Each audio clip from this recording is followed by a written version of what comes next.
iron.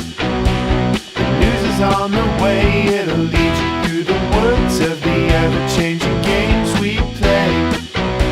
What's going on today? I'll turn your system off and we'll jump into a brand new wave. I don't want to. Hey, hey. Hey, yeah.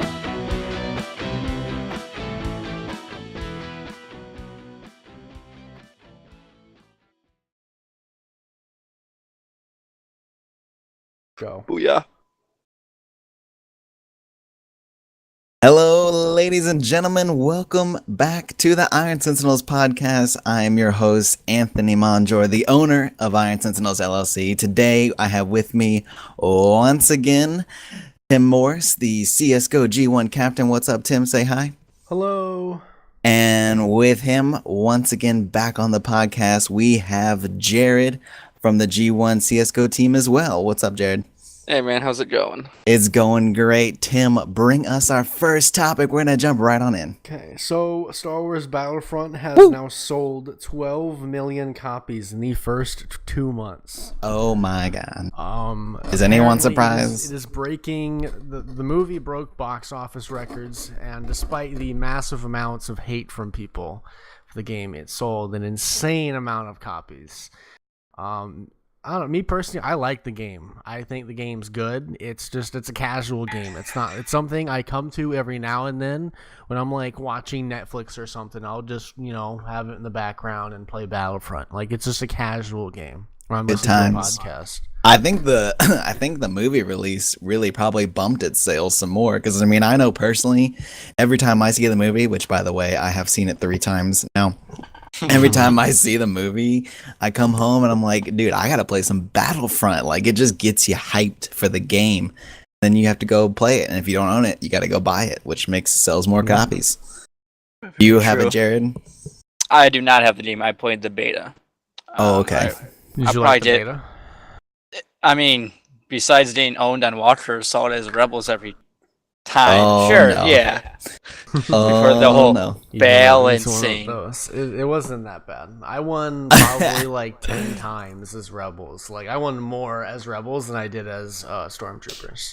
Well, then you must have got one of those lucky teams. I've gotten close. We killed the one Walker. It's the second one we always had trouble with. The one that you don't see right away. What realize is if you use the orbital strike in the beta, it took out like 90% of the Walker's health. Yeah, there's some tips and tricks people just... Yeah, like, but it's alright. Anthony and I were so confused. He'd just be in game and like 80% of its health just goes away. We were like, did somebody just use like a spell or something? It was really weird. But yeah.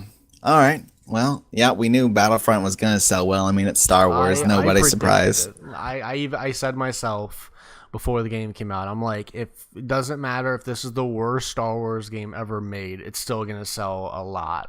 Very true. And that's how Star Wars stuff works. Let's move to the next one. What we got, Tim? Okay, so more Star Wars. More Star Wars. Apologizes for describing Disney as white slavers. So he kind of went on a tangent in this interview about how he didn't like The Force Awakens. And he said that he sold it to white slavers. He apologized about it because, well, it made him sound like a little bit of an ass. Because he is.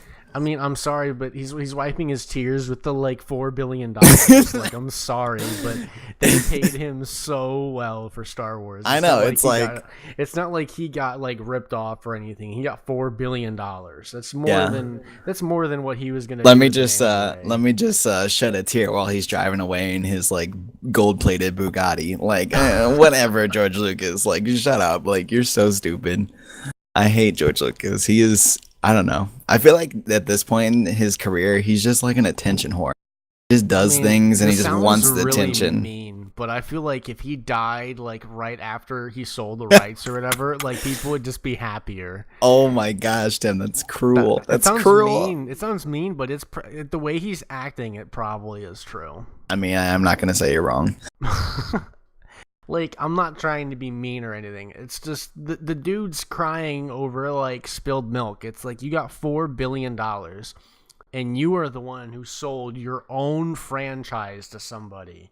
Yeah. Like, you made the decision to sell it for that much. You wanted to make a space opera. No one wants that besides you. And Disney said that they wanted to make something for the fans, and you're like, fine, go ahead and make something for what the people that have funded me for so long want. Yeah. Terrible. I don't know. He's just out of it right now. The funny thing is like, George Lucas, no one cares anymore. No one cares about your stuff. We don't have to care because you sold the rights. So now you can just disappear and drive away in your Bugatti, and no one will know the difference. Yeah, no one will Don't come care. out here with ridiculous things like white slavers. First of all, what? How is that slavery? Like, that is such a terrible analogy for him to use. Slavery, $4 billion. Yeah. Okay, George Lucas. He's a psycho. All right, Tim. What else you got? The next one's about, is 4K gaming in general like possible with the current PlayStation 4 and Xbox One GPU performance? And this isn't for every game. This is for some titles. So the thing is like people are wanting like Netflix like 4K. People are wanting 4K in general. I don't know. Me personally, I don't care. I think 4K is just too expensive right now to invest in at the moment. I would agree with that. Some of the problem is with 4K on it is that the PlayStation 4's HDMI ports actually were never designed to output 4K. So the thing is, if they did it, it wouldn't be very like optimized per se, just because of physical hardware limitations. So personally, I don't think Sony is going to do it for PS4. I mean, they're already having problems reaching good FPS on 1080p. A lot of these big titles, I don't see them making a big jump to 4K anytime soon. I maybe in the next PlayStation console and Xbox console or whatever, but I just think it's not something that they're really caring about at the moment. What do you think, Jared? I think the next thing for them is to be getting more than just a stable 60 FPS. I think what they should shoot for is like higher FPS ranges, obviously, instead of trying to go for a bigger resolution output, because I mean, not everyone can afford a 4K TV or a 4K monitor. Yep. You know, I would rather have a higher FPS rate with my current console priced at around $340, $329, wherever you want to go, and it depends on the deals.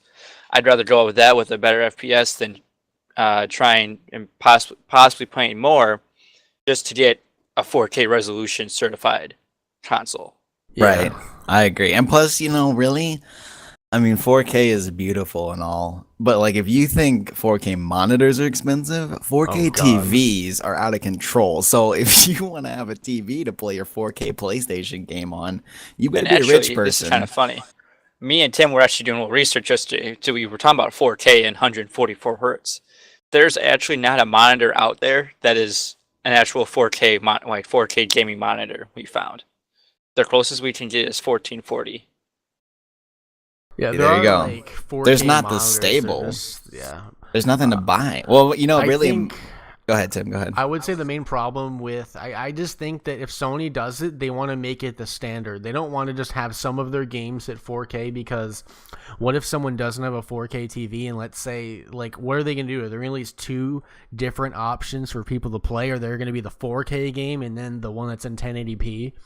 Or are they going to have a resolution switching game? Like, how, if they actually were to do this, how would they set it up? Because people in general, they don't want to have to switch their game to 4K or whatever. They just want it to get on game and work. That's the thing. Yeah. And I think that's the thing is like why I think they wouldn't do it, is because having that kind of options isn't something that the console market in general is really looking for. If they're looking for 4K, they wouldn't be buying a PlayStation 4. First Agreed. off, they would be getting an insane like Titan X, like dual Titan like, type thing. Steam Machine, yes.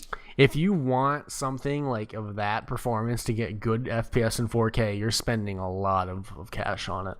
Really, my bang for the buck, what I'm really invested in, is VR gaming. Forget 4K, dude. I don't want 4K. Let me get that freaking PlayStation VR helmet. That's what I want, because that to me feels like a way better path than 4K, because that's gonna be way cooler than 4K is ever gonna be. 4K is just a little bit prettier. VR is like, oh yeah, I'm in the game. Like that's yeah. awesome. Like imagine VR Battlefront. Talk about Star Wars immersion right there. Like, hell yeah. That's what I want. Forget 4K. 4K means nothing to me. That's for the snobbiest of snobbiest people. That's just insanity. There's no reason. 1080p is beautiful. Games look beautiful in 1080p. Don't need 4K. That's just insane. I think eventually it will become the standard, but it's going to be something that is going to take time, because it's going to take a while for this technology that has been developed to go down in price, because right now it's just too expensive for anyone to get involved in. Plus, if you have a PlayStation, then you need to be on the VR train, because guess what's going to get more support? VR, not 4K, because Sony is making a VR headset. That means all their first-party developers are going to be pushed VR. They're not going to be pushed for 4K gaming on PlayStation. So if you have a PS4, you should be more focused on virtual reality gaming. That is what I believe for that part. All right, Tim, what else you got? Okay, so let's talk AMD and how doesn't matter what they're doing, they have been always behind NVIDIA and Intel. So despite the stock increasing over 70%, last year, nothing materially has changed in AMD's business. Like, their stock has been increasing, but as far as like them in the market, they're still vastly behind Intel and NVIDIA. And just overall, it seems like they've been behind NVIDIA and Intel for a long time. Like, if you look at like AMD's stock, it's really small. Like, it's really small in comparison to like Intel. Like, AMD stock right now is $2.87. Well, I mean, that's hard to compare them to Intel, because Intel's in a lot of things. Well, like NVIDIA stock, I would say, is $32.96. I mean, there's a difference there, and I think that if you look at just market share for CPU and GPU, they've always been behind. well, I think their biggest thing is they've kind of taken the path of like, look, NVIDIA is going ham in the PC world. We're gonna do consoles, because they have all the consoles. They have 100% of market share on the consoles. So that's true. I mean, that's the path they chose. I think that's why they don't care about PC as much. The thing is that they still are active in making lots of, like, they came out with their, the Radeon 300 series, which is they're basically their series to compete with the NVIDIA 900 series. And between the two at 1080p, most games will run better on NVIDIA cards. I mean, that's because they're all built around NVIDIA cards. It's the thing is NVIDIA is willing to play with the money they get. Like, if you notice, they're the ones that go to these developers and put this technology into the games. AMD's thing is like, I think it's like open source. So it's like they don't go to the developers and market it to them. They're just like, well, we have this here. If developers want to use it, they can. That's why people, because NVIDIA comes with big stacks of cash. Who do you think? What are you going to go with? The open source one, or the one that has lots of cash behind it? Well, I mean, people have it. More people have a NVIDIA card that play PC than an AMD. Well, yeah. Well, of course, that's also where you have to say again, they may not be going to the PC devs, but they already work with all the console devs, because they, like I said, have 100% of the consoles. So what I'm saying is, like, they might be active in PC, but they're just doing that because, hey, that is a little bit extra income. Like, some people still do buy AMD stuff. So, like, okay, yeah. But their main source and their main focus is console. So they'll probably never catch up to NVIDIA and PC, because they don't need to. They're getting all that console money. Their stock has been increasing, but as far as like any stance of going over any competitors, they're way behind, because they used to be kind of a big thing, like AMD, but now it just seems like they've been pretty far behind the competition. Like, before, the biggest thing with AMD is they had better price per performance. So like, if you paid like say $300 for a card, you would get better performance with it than say the same card at $300 from Nvidia. That was their biggest thing, is that you got more performance for your money, although the quality would be somewhat lacking in some areas. That's why people still went. And then with the Nvidia side, things were, well, the performance maybe isn't as great, but the quality is there. So if you're willing to pay for quality, then you get Nvidia, and that's kind of how they were before. But now Nvidia's cards this time are actually a lot more affordable than they were last time. Yeah. What about you, Jared? Do you have AMD or you have Nvidia? I do have an AMD. I have an HI Radeon 5800 series graphics card. This is my first ever computer. I did 5800. Yes, like late 2000s. Oh wow. We're talking PCI 2.0 by 16. Like this is some old school stuff here. So yeah. This was my uncle's, it was his dad's before his dad's been into computers. I personally, since I have yet to actually try out a Nvidia card myself, I do like my AMD card. It runs 60 FPS on most games. So it's 1 gig of VRAM, so it's not like meant for. I can't play a lot of newer games. I have troubles on, but I get good frames. I can stream off of it. I have really no problems with it. Mm-hmm. The Catalyst Control Center is very nice and kind of sorted out for me. When you go in there for like the VGA displays, like your gaming settings, your 3D application settings, the overdrive settings on it, which I find to be very helpful, that you can overclock it. So I personally enjoy AMD a lot. There you go. Yeah. Works for me. There's something they're not doing in the PC market, though, that's not capturing everybody. Well, they don't care. Why care about the PC market when you have 100% of the consoles? They definitely care is the thing, because if they didn't care, they wouldn't be making any new 300 series or anything. Well, yeah, else. I mean, they make them because it's money.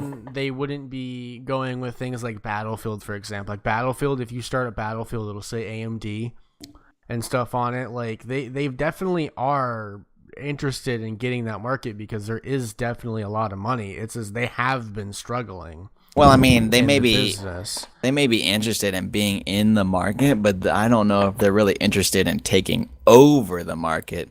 Like, I don't think their goal is like, we got to crush NVIDIA and PC, because they probably know that's not going to happen. I don't think it would take a long time for them to take over, because NVIDIA has had like this powerhouse over AMD for so long. That's what I'm saying. Like, I think they realize NVIDIA that. has owned the market for years, like years and years. Like, it's just always been behind. Well, yeah, that's what I'm saying. That's personally part of the reason why I went NVIDIA, is I feel like there's just more support in games. Like I don't have to worry in games where if it's favored for NVIDIA cards, I don't have to worry about it not working. But if it's favored for AMD cards, usually for the most part, NVIDIA cards still get decent performance. Well, I think Battlefield, for example, I get like 140 FPS on Ultra. Yeah, and that's the AMD game. I think they realize that, and they're content with NVIDIA having majority share, and they'll just have a little bit, because but that's only as long as they maintain their 100% console control. They don't. I mean, they'll be satisfied with that little portion of the PC market that they have, because they're making a lot of consoles. It would be interesting for the next one if NVIDIA actually starts poaching. Right. Well, that would be the point where AMD will have to do something serious. All right, let's go on to the next thing. Okay, so CES 2016, one of the things they were showing was you can charge an Xbox One controller in under 60 seconds with this supercharger thing. That's awesome. I could use that because, well, I mean, I don't have an Xbox, but I could use one of those for my freaking PlayStation controllers, because they're always running out. That's terrible about this thing is, like, it hooks on the back of the controller, and it's a gigantic T, and you just put the T into the stand. So, like, it's so cumbersome that I hope it's just something you just put on, and then you put it in the stand, because otherwise it's just like, I'm carrying this really awkward T on the back of my controller. Yeah. I mean, I'm sure it comes off once it's charged. I would hope. It's something that I think PS4 needs too, because the battery on the PlayStation controller is so bad. It is. It's true. It dies so quick. Like, I know, me personally, I actually thought about there's batteries that you can buy where you can open up your controller, which I've opened up my controller several times. I changed out the thumbsticks because I didn't want to buy a new one. But you can just put in a new power. That's awesome. Battery, yeah, that's interesting. It's not terribly hard. It's just there's little pieces in the controller that you don't want to lose. It's not for everybody. Yeah, I like wouldn't do on the triggers, there's these little springs. They're they make the triggers feel like triggers. The thing is that they're so tiny and they're really easy just to pop out and fly everywhere. Oh god. So that would give me anxiety. Like, I don't want to deal with that at all. Apparently it's just a prototype and it's not been endorsed by Microsoft or anybody. So I guess they just did this and I guess they're just showing it off, I guess. I have the post pulled up here. From what I can tell from looking at this charger piece and this docking station, from the books of it is that you're going to have that battery pack on top on the controller. Oh, that sucks. So it does not look like it's going to be removable, because it looks like it's an actual battery block built into the charger unit. The I guess battery block looks so bad though. Yeah, I'm looking at it right now. This is interesting. I think they're gonna need to do some work on that. They say it's just a prototype, so hopefully, they can make it smaller or something, or removable. Anything like that would be great. So that would be awful. Let's move on to NVIDIA. NVIDIA got Rise of the Tomb Raider bundle confirmed. So if you get basically any of the 900 series graphics card, it'll come with a free copy of Rise of the Tomb Raider. Oh, that's cool. They do that with a lot of their games. Like when I got my computer with my graphics card, it came with Far Cry 4 for free. Oh, that's nice. It's really cool because when you're getting one of those 900 series cards, like you're going to be able to play a lot of these big games, and getting one for free off the bat, especially for a new release, that's actually pretty cool. Yeah. I agree. It's only for 970 and up though.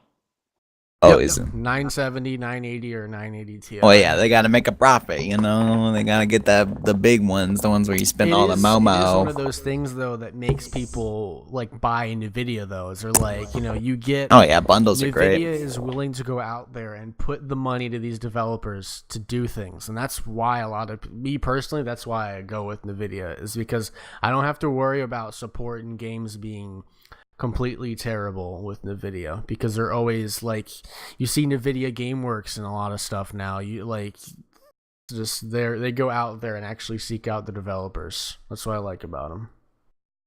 Yeah, I agree. All right, what else you got? Okay, we're going to the Sega. What the fuck was that? Oh, okay, I'm sorry. I pulled up the article and it made a noise. Okay, so there's this group, they're called Project Dream.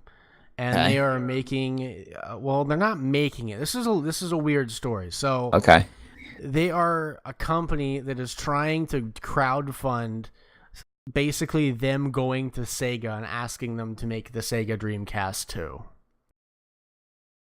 It's a little weird, but what they basically, if you give them like, I think like $100 to their like Kickstarter or whatever, like you actually get the console like pre-ordered or something, and you're confirmed to get it. The thing is though, is you're putting $100 down, not knowing if Sega's even gonna want to do this, because Sega got out of the console market because they were getting their asses handed to them. They were getting destroyed by Nintendo.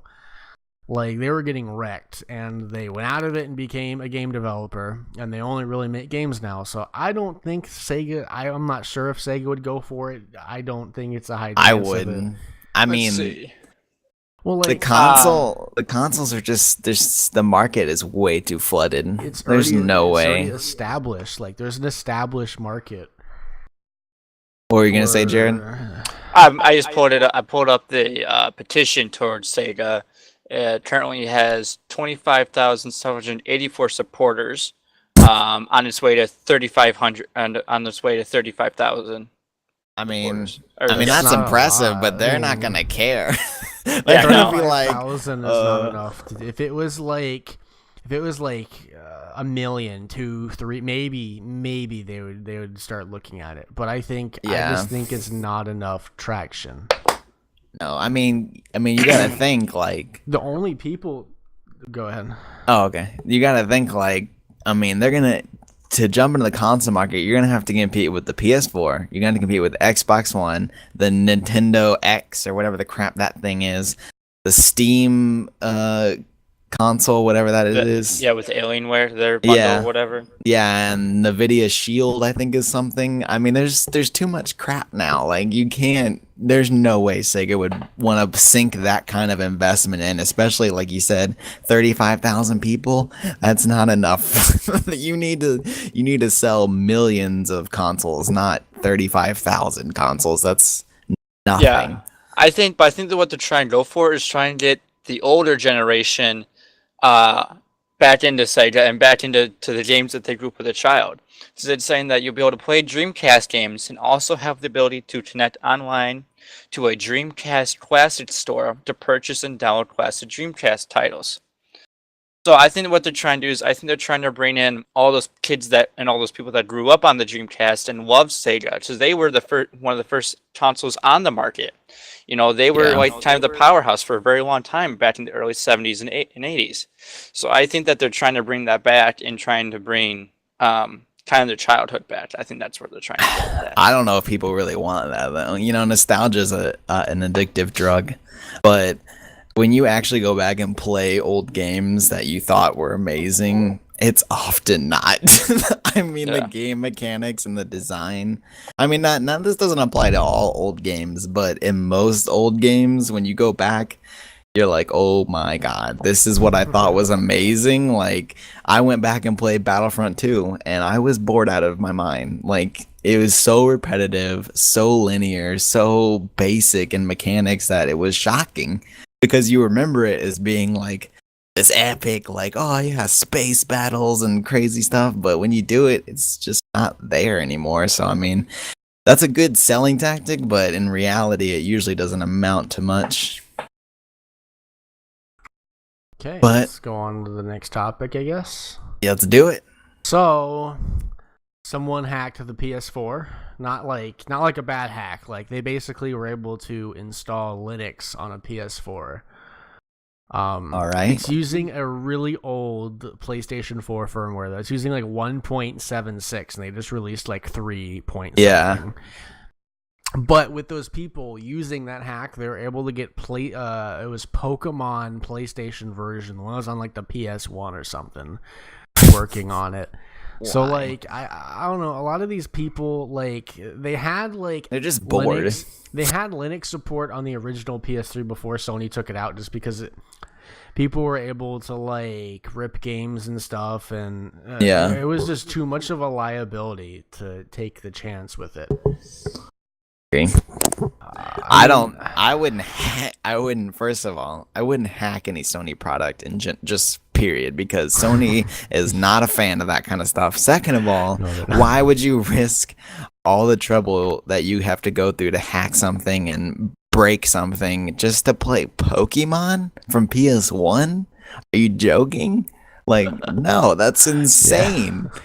If Sony finds out, or, sometimes Sony doesn't care, but if they just decide to care, you're done. Your PS4 is done. It'll be a brick. It'll be a nice little brick. It's not just your PS4, though. There is one guy who originally jailbroke the PS4. He's not allowed to own any Sony products for the rest of his life.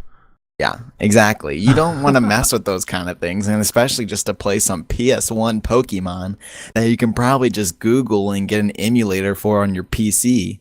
Yeah. That's just stupid. I don't know. They must just be bored. Yeah. Or they must just love the thrill or something. I never really understood it. So that was a fast topic. Let's go on to, apparently this Japanese guy kept his Super Nintendo running for 20 years so he wouldn't lose his progress in the game. Oh my god. Like, legit, this thing was on for 20 years. He's never turned it off. So I can't tell what the name of the game is because it's all in Japanese, but like, That's a long time. I mean, hey, that's gotta give credit to Nintendo. Okay, They it's built a called- pretty sturdy. Okay. The game's called Yumihara Kawas. Oh yeah. I totally heard of that. I've never heard of it before. Like, Hey, I mean, it just shows like give credit. Nintendo Dedication. was the king. They were the king of consoles until they fell pretty hard. Landed Yeah, on they their suck face. butt now. Yeah, they're not big anymore. I mean, I guess going on with Nintendo. The next topic is Nintendo set to announce their new hybrid NX console. So going along with Nintendo, I think this is make or break for Nintendo. If they don't get this right, I think they're going to be continuing down this path of not being they're relevant. broke. They're not broke. They made so much money. No, I off mean, like of- you said, this is make or break, dude. They already break. They already broken. I think They're crap. I mean, by make or break, I mean as far as their brand goes, of being like, if they want to get back and being relevant, this has to be the time to go out swinging. And I think the timing is way off. This console has been established for 2 years. These consoles have been And established. PS4 already blowed up the market. Like there's I- no room. What they need to do is they need to say we're done with consoles. Then Yep. Sony buys them, and then you get their games on PlayStation. I don't know if Sony can afford to buy them. Nintendo's got a lot of money. Or what about Nintendo just decides to make games? Well, what if They Nintendo make- was just they like make good third games. party? Yeah, What if that's they were I'm just saying. like, hey, Zelda Like a and developer? Mario and everything? I mean, I think that would work. I'm They sure make people good- would love that. They make good games, but the problem is that there's not really any third-party support at all. Like, if you get a Nintendo console, the only games they're going to be playing are the games Nintendo comes out with, and they don't Yep. come out with them all the time. Like, someone told me like they got the Wii U because they were coming out with good games at the time, and he hasn't touched it in literally months because there's been nothing coming out for it. Exactly. Nope, they can't have third-party support when your technology is so far behind all the other consoles, because then the developer has to basically make 2 separate games, and they don't want to do that. That's insane. Very true. I mean- just it's make or break for Nintendo if they don't get this right, and which I don't think they are. I honestly, how about we all call it right now? Who thinks Nintendo is gonna make any sort of impact with this new console? Do you think it's gonna be big, or do you think it's gonna be like the Wii U where it's a failure? No I one mean, cares? it depends on 2 things: the timing and the technology. If honestly, if I was Nintendo, I would wait until the next console generation. Honestly, I wouldn't come in on this one. PS4 and Xbox One, everybody either owns one of those. Nobody doesn't own one of those if you're a console player. Like, that's just how it is now. There's no space for another console. Yep. Nor should Yeah. Nintendo try to break in there. And especially if, number 2, technology, if they come in with this new one right now and it's only as good as, like, say, the Xbox God. One, then why would you spend money on that? The only way they could get away with it right now, they came in here with some blow your mind, like, technology that made the PS4 look like a freaking potato. If they could do that, then yeah, they could win. But can they do that? No. I mean, I've never seen any evidence of Nintendo being the technological leader in console gaming in recent years. Yeah. So I wouldn't count on that happening, but that's the only way they could get away with it. That's my bet. So I'm Yeah, going I to say they agree. break. I'm saying break. What do you say, Jared? I mean, Nintendo's been going on for a long time now, and I do believe that their games have been kind of on the downward side. I will say the only one game I really want to play on it is their new one that's releasing for Wii U, the Xenoblade Chronicles. That game was badass, even though the graphics look like complete shit on it. But oh well, That's the problem. That was fucking badass. I just want to. That's like the only game I would gladly go to a store, buy one, and then return it in this, like, as I'm just sitting in the store playing it. Yeah, you just you go to the like store like demo area where they have like a Wii U set up. You're like you just put in Xenoblades, please, sir, and then you just play that for a little bit. You're like, okay, I'm done. Yeah, pretty much. That's pretty much how I would do it. Yep, that makes sense. Because it's just not it's not worth the investment of a full console. Now, do you own a current gen console? I have an Xbox One, and yes, I have an Xbox One. Okay, so if you have an Xbox One, and let's say, what is it called, Tim? The Nintendo X? Yeah. Is that it? Okay, let's say they come out with a Nintendo X, Jared, and it is, I don't know, it's just as good as your Xbox One. But of course, you get the ability to play Zelda and Mario and Xenoblade or whatever the crap. Would you go out and buy that console, knowing that it's not any better than your Xbox? No, I personally would not put my money down for it. No. Yeah, exactly. That's the problem. Would I play it though? If someone said bought it for me, say Christmas? Sure, yeah. Yeah. Play it for a little bit. I would play it for a little bit too. Yeah, but now I would return it. Now let me ask you this. Let me ask you this. And I own a PS4, and Tim owns a PS4 as well. Yep. So let me ask you this. We'll ask both of you.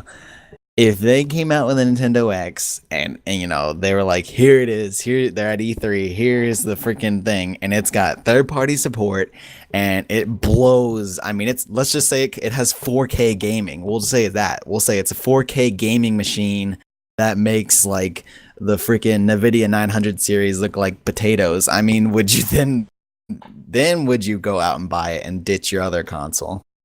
No. I would buy it, but I wouldn't ditch my other console, just purely based off of how many games have already come out for that current console that I own.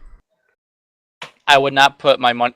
I would buy the new console, yes, but I don't think I would get rid of my other one just based. Well, I didn't mean to get rid of. I just meant like, would you go out and buy it and invest that money and buy games for it if it came out as the most advanced console technology wise? I mean, that. Probably not. My PC is for. just because I don't own a 4K. I don't own anything 4K, so I wouldn't be able to use. I wouldn't be able to use that technology to its fullest capacity. That's a good point. It's too big of an investment. Like, if I'm spent with how much money they're basically going to be wanting for that kind of thing, I honestly would get more money out of me putting it towards like a 2 Titan X's or like something crazy. Like, yeah, it's true. It would be more worthwhile to me to get like a better graphics card, just because I like playing on my computer at just the higher graphics and stuff, like over a console. I think, that, and again, that's the timing part. Like, if they came out right now with it, they really couldn't be too advanced because the market's not ready for that kind of it. How would they go to developers anyway? Like, with that specific of a market, with the already established consoles and the way they are, I think the support would be very similar to how they support the only thing consoles now. Is like, if you see all the ports they do to Nintendo, they're all terrible ports. Yeah, it's true. The only thing I can think of that they could do, which I don't know what they've announced about it yet, but I mean, if they could somehow strike a deal with NVIDIA and they could pull out a NVIDIA console, I mean, I don't know, maybe that would work. But I don't know what their contract with AMD is, and I don't know what NVIDIA would feel about that, because NVIDIA has its own console thingy or whatever the crap that is. So, let's go on to GTA 5. There is some very new news. This just got posted today, actually. Okay, so there may, in fact, be several single-player DLCs releasing for GTA 5. A data leak suggests that several single-player DLCs will be available. Unlike all of the multiplayer add-ons, these DLCs won't be free. Well, of course. Apparently, this guy tried to access the files, but was met with a lock screen that told him he needed to purchase the DLC. He bypassed that lock screen to discover some alterations to the game pause menu, which now had a blue DLC label, turns to open up a management screen. The system will now let players manage DLC content, allowing them to turn it on and off as they wish.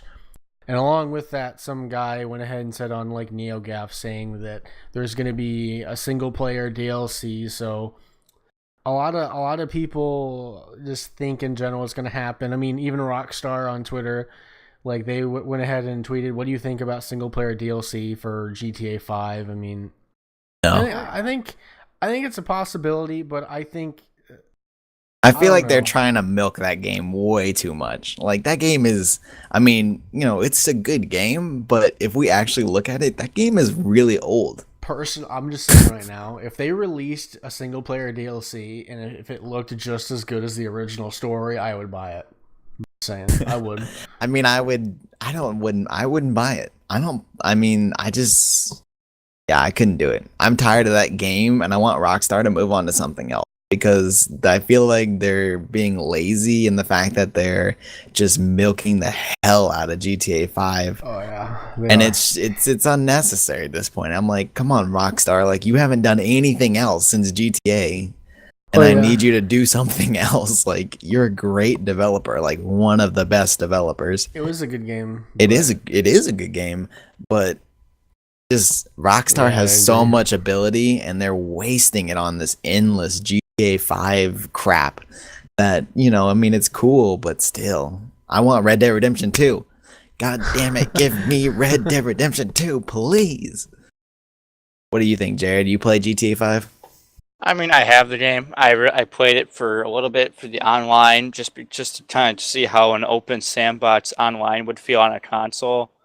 I mean, it has its moments of lag just because it's not because of the server overload and just poor quality. Like, I shouldn't say poor quality, but just like since it's kind of a newer technology for consoles, I guess.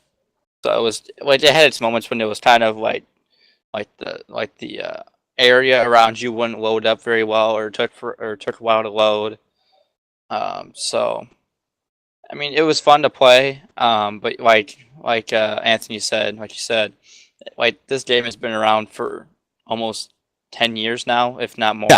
Yeah, if you count the last gen, yeah, you're right. I mean, you figure throwing back to the original Grand Theft Auto, we're talking like almost a decade. Yeah. It's been a while, and GTA 5. I mean, that game on its own has crossed a whole generation. It started in PS3, then they ported it over to PS4, and then they ported it over to PC. And it's like, okay, Rockstar, like I get it. You're trying to reap all the money from this game, but that game just doesn't have that much money left in it. I feel like you need to get to a different level. Like, let's move on. Let's innovate. Let's do something cool. How about a cop game? Why can't there be any freaking open world cop games that are like GTA? But for police officers, why is that not a thing? Why does everyone want to kill the cops all the time? That was a great game. That was an amazing game. New LA Noire. That'd be yes, cool. Please. I would love another sequel to that because that game, the motion cap on the faces, you could like read people to see if they were lying or truth. That was a fantastic cop game, and they need more like that. Okay, well, let's go on to the last topic here. Activision beefs up its esports muscle. Woo! The huge video game developer reportedly snaps up assets of an esports league and gaming service, Major League Gaming, for $46 million. So basically, they now have a monopoly on their own game for esports, which I mean, yes and no. They can. It's their own technically, game. They can do what they want. Technically, ESL is an independent company, so World League, while Activision is partnered with ESL on World League, true. ESL still runs World League independently, so it's not a full monopoly, but it's very damn close to being one. Esports also is a growing market. Apparently, esports market last year totaled $748 million in revenue and should hit $1.9 billion by the end of 2018. Guys, we should start an esports organization. I feel like we need to get in on that. What do you think, Jared? I think we got to get in on that, huh? I mean, I've been trying to get on this thing for almost over 2 years now, man. It's a pain in the ass. You Dude. have a bunch of money to pay for like Huh. travels to tournaments. You need to go to all these lands to get bid. You need sponsors. Yeah, Definitely we the need sponsors. jerseys, we need- Sponsors definitely Dude. help out a lot. You know, nothing can go wrong with a lot of sponsors. I think if we were gonna start one, I have a good name. I just thought of this top of my head. Iron Sentinels. Yeah. Sounds lame. Yeah. Sounds boring. What? Lame. Yeah, you're probably right. We should do Master Sunrise Gaming. Oh yes, now Oh, there's a sounds like professional it. gaming organization Mhm. team. Yep. I mean, like, who is Optic? What is Optic Gaming? Who are I don't they? know, dude. They're whatever. Like, get out of here with that stuff. Like Fnatic, Cloud9, Envious, all those. Yeah. Those sounds like drug names. Fnatic, Cloud9, like what the hell? Those do sound like drug names. Wait a minute. I don't think this is all- notices? This seems weird. Oh boy. I've actually, now that you've said that, those totally sound like drug names. Does anybody care? Or that's really questionable, actually. Envious. Today. I mean, like Dude, seriously, you got the Cloud9, Fnatic, Cloud9. Okay, the I'm pretty Envious. sure. I'm pretty sure there was an actual drug that was called something like Cloud something or something. I'm pretty sure that was an actual drug at some point. Well, they say Cloud9 is like the highest of the highs. So by reaching Cloud9, like you're like in the pinnacle of being high, I guess. So Yeah. I mean, So- that Adderall must really kick in. Let's Wait a end minute, wait a this- minute, wait a minute, What? wait a minute. What? I just looked it up. Cloud9 is a real drug. Really? Yes. There's Oh, a boy. lot of articles on like Forbes and there's police reports of Cloud9, a new dangerous drug. Oh my god. Wow, it's a synthetic drug. Okay, that puts the esports team in a whole new light if you ask me. There's even a movie about it. What? What? Does the esports team know this? Did they do this on purpose? Now I have so Oh, many dude. questions. While we're talking about Cloud9, iBuyPower just officially sponsors Cloud9 for the PC sponsors. Hashtag Really? swag. Free swag. No, so I'm sorry. I understand he was a kid, but he was on a team that was throwing. I don't think just because he was 16 he deserves to be back in the scene. Oh, I know. Like, I just think this all is of kind of them- ironic. I find this to be like, very ironic, to be honest. people just want him back because of the state of North American esports. That's why. That's the That's only very true. reason. That's it. But All right. let's It's end time this- to end with the random question of the week. Okay, this time, here's the question. You guys ready? Mhm. Here we go. If Yep, yep. one synchronized swimmer drowns, do the others drown too? Yep. Ooh. I think you I have mean- to. I think for the art form, you have to do it. Okay? If they drown, you got to go down. You gotta Because download them. that's, and I imagine the judges, if you were at a competition, would appreciate that. I think that they would give you higher scores. They'd be like, yep, that's commitment right there. I think you got to be committed to it. That's how you got to do it. What do you guys think? I think, yeah. Yep. All right. I mean, I'm saying no. just to go against him, I'm just gonna say no. Oh, a little rivalry They're within the not team. They're not synchronized then. They can't call themselves synchronized. Yeah, exactly. swimmers. They failed. They failed. All right, guys. Oh, boy. That's going to do it for episode 3. If you like what you heard, you can follow us on SoundCloud. You can follow or subscribe to us on YouTube at Iron Sentinels. You can follow us on Twitter at Iron Sentinels, where you can also send us any questions or topics you want us to discuss on the next episode. And you can follow us on Twitch, which is Iron Sentinels Gaming, and you can check out the website, which is ironsentinels.com. Pretty easy to remember all those. We love you. Thank you for listening, and everyone have a great week. We'll see you next time.